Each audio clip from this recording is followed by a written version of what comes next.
Hello welcome to Politicos. This is Narasimha. ఈరోజు గాంధీ భవన్లో తెలంగాణ తల్లిగా చెప్పబడేటువంటి సోనియా గాంధీ గారి జన్మదిన వేడుకలు అయితే ఘనంగా జరుగుతున్నాయి. దీనికి సంబంధించి టీపీసీసీ అధ్యక్షుడు మహేష్ కుమార్ గౌడ్ మరియు కాంగ్రెస్ నేతలు నాయకురాలు కూడా ఇక్కడికి వచ్చి ఘనంగా నిర్వహించిన పరిస్థితి. ప్రస్తుతం మనతో కేసీఆర్ అన్నబిడ్డ రమ్యారావు గారు మనతో పాటు ఉన్నారు. ఇక గత పాలనకు సంబంధించి ప్రస్తుత కాంగ్రెస్ పాలనకు సంబంధించి అనేక అంశాలు అయితే ముడిపడి ఉన్నాయి. మరి వారిని అడిగి అసలు ఈ పాలనకు సంబంధించినటువంటి అనేక అంశాలను అయితే చర్చించే ప్రయత్నం చేద్దాం. నమస్తే మేడం. నమస్కారం. ఎట్లున్నారు మేడం? చాలా సంతోషంగా ఉన్నా అండి. తెలంగాణ ప్రదాత సోనియమ్మ 79వ పుట్టినరోజు సందర్భంగా ఈరోజు పండగ వాతావరణాన్ని తలదన్నే విధంగా ఈరోజు గాంధీ భవన్లో సంబరాలు జరిగినాయి. గ్రామ స్థాయి నుంచి గాంధీ భవన్ వరకు కూడా ప్రతి ఒక్క కార్యకర్త నుంచి ముఖ్యమంత్రి రేవంత్ అన్న వరకు కూడా ఈరోజు అంగరంగ వైభవంగా ఈ సోనియమ్మ పుట్టినరోజు జరుపుకోవడం జరిగింది. ప్రజాపాలనలో ప్రజలందరూ కూడా చాలా సంతోషంగా ఉన్నారు. సో తెలంగాణ వైభవాన్ని వారి ఆత్మవిశ్వాసాన్ని కూడగట్టుకోవడం, తెలంగాణ ఒక ప్రత్యేక రాష్ట్రంగా ఉండాలని చెప్పేసి అప్పట్లో మీరు అనేక పోరాటాలు చేశారు. సో మీరు బీఆర్ఎస్ పార్టీ నుంచి అంటే ఆ వర్గానికి చెందినటువంటి వ్యక్తిగా మీరు కాంగ్రెస్ పార్టీలోకి రావడానికి అసలు కారణం ఏంటి? మీకు నేను వందల సార్లు చెప్పిన, వందల ఇంటర్వ్యూలలో, వందల ప్రెస్ మీట్లో, ప్రతి సందర్భంలో కూడా చెప్తున్నా, బీఆర్ఎస్ పార్టీకి సంబంధించిన వ్యక్తిని కాదు ఇక్కడ. కేసీఆర్ అన్నట్టు ఆయననే కాంగ్రెస్కు సంబంధించిన వ్యక్తి. ముందు కల్వకుంట్ల రంగారావు అయిన మా నాన్ననే ఫస్ట్ కాంగ్రెస్ లీడర్. మా నాన్ననే కేసీఆర్ను రాజకీయాలకు తీసుకురావడం జరిగింది. రంగారావు లేకుంటే కేసీఆర్ లేడు. కేసీఆర్ ప్రస్థానం కూడా యూత్ కాంగ్రెస్ నుంచే స్టార్ట్ అయింది. ఇక్కడ నుంచి కేసీఆర్ టీడీపీ పోయి తర్వాత టీఆర్ఎస్ బీఆర్ఎస్ అయ్యింది. కానీ నేను ఏమి బీఆర్ఎస్ పార్టీ పుట్టంగానే అలాగే ఇళ్ళకు కాంగ్రెస్లకు రాలేదు. మా నాన్న ఆశయాలకు అనుగుణంగా ఇదే కాంగ్రెస్లో నేను పనిచేస్తున్నాను. సో ఎట్లుంది 1 year కాంగ్రెస్ పాలన ఎట్లా అనిపిస్తుంది? దాన్ని చూస్తే తెలుస్తలేదా? చాలా సంతోషంగా ఉన్నాం. అంటే రేవంత్ రెడ్డి గారి మహిళల మీద చొరవ చూపిస్తున్నారు. వాటి గురించి మనం చెప్పదలుచుకుంటే ఏం చెప్తారు? అవును, అది పార్టీలు ఉన్న నాయకురాలతో సహా తెలంగాణలో ఉన్న ప్రతి మహిళ సంతోషంగా ఉండే విధంగా ఈరోజు రేవంత్ అన్న పాలన నడుస్తున్నది. ఆ రకంగా సంక్షేమ దిశగా పనిచేస్తున్నారు, ప్రయత్నాలు జరుగుతున్నాయి. సంక్షేమానికి ముఖ్యంగా పెద్దపీట వేస్తున్నారు, మహిళలకు కూడా పెద్దపీట వేస్తున్నారు. ఒక మహిళలను గౌరవించుకోవాలనే దాంట్లో భాగంగా ఈరోజు కూడా మా తెలంగాణ ప్రదాత సోనియమ్మ పుట్టినరోజు సందర్భంగా ఈరోజు గాంధీ భవన్లో నేను కూడా మహిళా ఉద్యోగులను సన్మానం చేయడం జరిగింది. మరి తెలంగాణకున్న ప్రత్యేకతే గౌరవించుకోవడం అనేది, ఆ గౌరవంలో భాగంగా మేము సంస్కరించుకున్నాం, సన్మానించుకున్నాం. అట్లానే ముఖ్యమంత్రి రేవంత్ అన్న కూడా తెలంగాణలో ఉన్న ప్రతి మహిళ తన ఆడబిడ్డగానే ఆయన గౌరవిస్తారు. తెలంగాణ జాగృతి మహిళా నేత ఎవరైతే ఉన్నారో కవిత గారు ఈ బీఆర్ఎస్ పార్టీ అధ్యక్షురాలుగా అవుతున్నారు. ఆమెనే ఇంకా రాబోయేటువంటి తెలంగాణ ముఖ్యమంత్రి అని కూడా చెప్తున్నాయి. ఎట్లా స్పందిస్తారు దీని మీద? ఎవరు చెప్పిండ్రు ఆ మాట? సోషల్ మీడియా వేదికగా కూడా జరుగుతుంది. మీడియాలో 1,00,000 చెప్తాయండి. రేపు నేను ముఖ్యమంత్రి అంటే అవుతానా? అది ఏంది?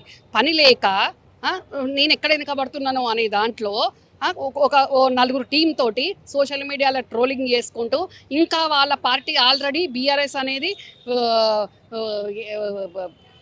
బిత్తిరి అయిపోయి ఉన్న పార్టీని ఇంకా వాళ్ళే కుమ్ములాటలతోటి అనగదొక్కునే విధంగా ఒక్కొక్క రకంగా మాట్లాడుకుంటూ ఇంకా కూడా ప్రజల్లో వాళ్ళే పలచనబడుతున్నారు. కానీ ఇక్కడ కాంగ్రెస్ పార్టీయే అధికారంలోకి ఉంటుంది, కాంగ్రెస్ ముఖ్యమంత్రి పాలిస్తాడు ప్రజలను, అంతే తప్ప వాళ్ళు భ్రమలలో ఉండి ఏమీ లేక భ్రమలలో ఉండి ఇంకా ఏమో అవుతామని ఇష్టమని కలర్ కనడము వాళ్ళ విఘ్నతకి వదిలేస్తున్నారు. ఇప్పుడు ఇవన్నీ కలలే అంటారా ప్రతిపక్షాలవి? డెఫినెట్గా కలలు కాకుండా ఇంకేముందండి. వాళ్ళు చెప్పిన మాటలనే వాళ్ళు సాకారం చేయలేకపోయినరు, వాళ్ళు ఇచ్చిన హామీలనే వాళ్ళు నెరవేర్చలేకపోయినరు. 10 సంవత్సరాల వాళ్ళ చేతుల్లో పాలన ఉంటే ప్రజలను పట్టించుకోలేదు. ప్రతిపక్షాలను విమర్శించడము, తొక్కి పెట్టడము, అనగదొక్కడమే వాళ్ళ ధ్యేయంగా పనిచేసిండ్రు. అట్లాంటి వాళ్ళు మళ్ళీ ఏ రకంగా వాళ్ళు మళ్ళీ ప్రభుత్వం ఏర్పరుస్తారు? నేనంటే నేను ముఖ్యమంత్రి అని ఈ విధంగా మాజీ ముఖ్యమంత్రిని మానసిక హత్య చేసే విధంగా వాళ్ళు మాట్లాడుతున్నారు.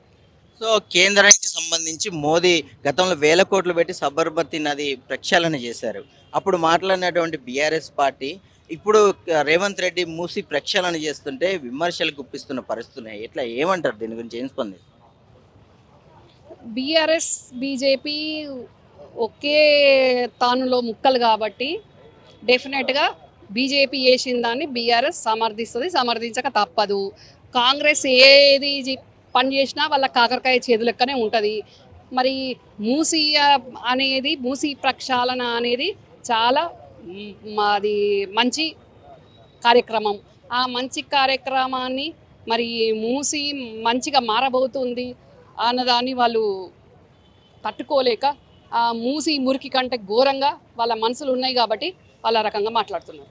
సో హరీష్ రావు గారు కానివ్వండి, కేటీఆర్ గారండి, కవిత కానివ్వండి, చంద్రశేఖర్ రావు గారు మీరు దగ్గర నుంచి చూసారు వాళ్ళ వ్యక్తిత్వాలు కానీ మొన్న జరిగిన లగచర్ల ఘటన కానివ్వండి, వీటి రైతులకు సంబంధించిన అంశాలు కానీ రుణమాఫీ విషయాలు కానీ తీవ్రంగా కూడా విమర్శలు చేస్తున్నారు. ఎట్లా తీసుకోవాలి తెలంగాణ ప్రభుత్వానికి సంబంధించి ప్రజలు ఎట్లా తీసుకోవాలి అసలు? ఎట్లా తీసుకోవాలంటే చాలా చీపురుపుల కంటే అధ్వానంగా చూడాలి అలా మాటల్ని. వాస్తవంగా చీపురులు దేనికి వాడతాం? మనం ఊడడానికి వాడతాం అంతే. అంతకంటే అధ్వానంగా వాళ్ళని చూడాల్సిన అవసరం ఉంది. ఎందుకంటే వాళ్ళకు తీవ్రంగా విమర్శించడం తప్ప వాళ్ళకి ఇప్పుడు పాలన లేదు, ప్రభుత్వం వాళ్ళది లేదు, పని లేదు, ప్రజలకు పోయి వాళ్ళు వాళ్ళ పార్టీ తరఫున ముఖం చూపించుకునే పరిస్థితి లేదు. మొన్న ఎంపీ ఎలక్షన్లో గుండు సున్నాలు వచ్చినాయి. ఇంకా గత్యంతరం లేక ప్రతిపక్షాల మీద పడి ప్రభుత్వం మీద పడి ఏడవడం తప్ప నిజంగా కూడా మరి నిజంగా 10 సంవత్సరాల వాళ్ళు చేయలేని వాటికి కనీసం పాశ్చాత్తాపం చెప్పే ధోరణిలో కూడా వాళ్ళు లేరు. ప్రజలకు కనీసం మా 10 సంవత్సరాల పాలనలో అన్యాయం జరిగింది అని చెప్పుకునే పరిస్థితిలో కూడా వాళ్ళు లేరు. వాళ్ళు ఎట్లా అంటే మాజీ ముఖ్యమంత్రిని మీ ముఖ్యమంత్రి అవుతాం అని ఇష్టమైన కలర్స్ అనేటోళ్ళు మాజీ ముఖ్యమంత్రిని మానసిక హత్య చేస్తున్నారు రోజు రోజు. మేడం ఫైనల్గా ఒకటి, తెలంగాణ మహిళల అస్తిత్వాన్ని కానివ్వండి, వారి ఆత్మగౌరవాన్ని నిలబెట్టడంలో బీఆర్ఎస్ పార్టీయే ముందుంటుంది, ఇది కాంగ్రెస్ వల్ల కాదు అని చెప్పేసి కూడా విమర్శిస్తున్నట్టు బతుకమ్మ చీరల విషయంలో కానివ్వండి, ఇంకా అనేకమైనటువంటి అంశాల్లో కూడా వారు విమర్శిస్తున్నారు. మీరు ఏదైనా తెలంగాణ ప్రజలకు చెప్పదలుచుకుంటే ఏం చెప్తారు కాంగ్రెస్ పార్టీ తరపు నుంచి? నేను కాంగ్రెస్ పార్టీ తరఫున కాంగ్రెస్ నాయకురాలుగా తెలంగాణ కాంగ్రెస్ కార్యకర్తలకు కాదు తెలంగాణ ప్రజలకు తెలియజేసే ఏంది అనంటే, బతుకమ్మ చీరలు మీరు ఇచ్చిండ్రు కానీ బతుకులు బాగు చేయలేదు, బతుకులు ఛిద్రం చేసిండ్రు. ఏ తెలంగాణ అయితే ఇచ్చిందో తెలంగాణ ప్రదాత సోనియమ్మని బజార్కి ఈడుస్తామన్న ఘనత ఆ నాయకులది. ఎవరైతే మీకు రాజకీయ భిక్షనిచ్చిండ్రో, ముఖ్యమంత్రి బతుకు తెరువునిచ్చిండ్రో, అట్లాంటి సోనియమ్మని బజార్కి ఇస్తామన్న వాళ్ళు ఈరోజు వాళ్ళ కనీసం మాట్లాడే నైతిక హక్కు లేదు. వాళ్ళకి అసలు బేజార్ వాళ్ళ బీఆర్ఎస్ పార్టీ బేజార్లో ఉంది. బేకార్ మాటలు మాట్లాడుతున్నారు.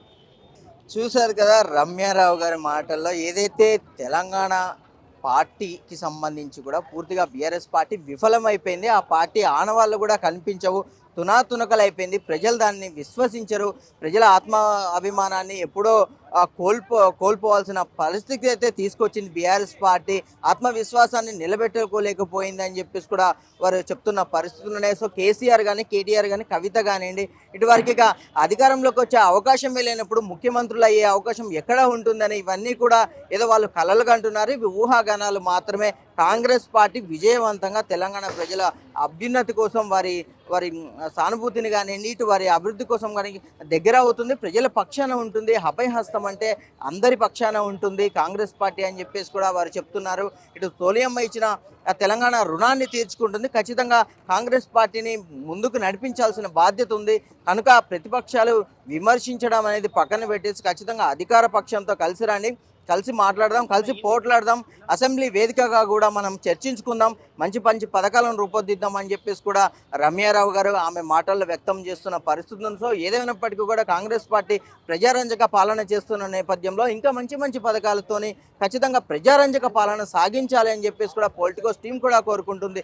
ఇది ఇప్పటి వరకు అప్డేట్. కెమెరామెన్ లోకేష్తో Narasimha reporting from Gandhi Bhavan, Hyderabad. Please subscribe to the channel and download the Politicos app from the links in the description.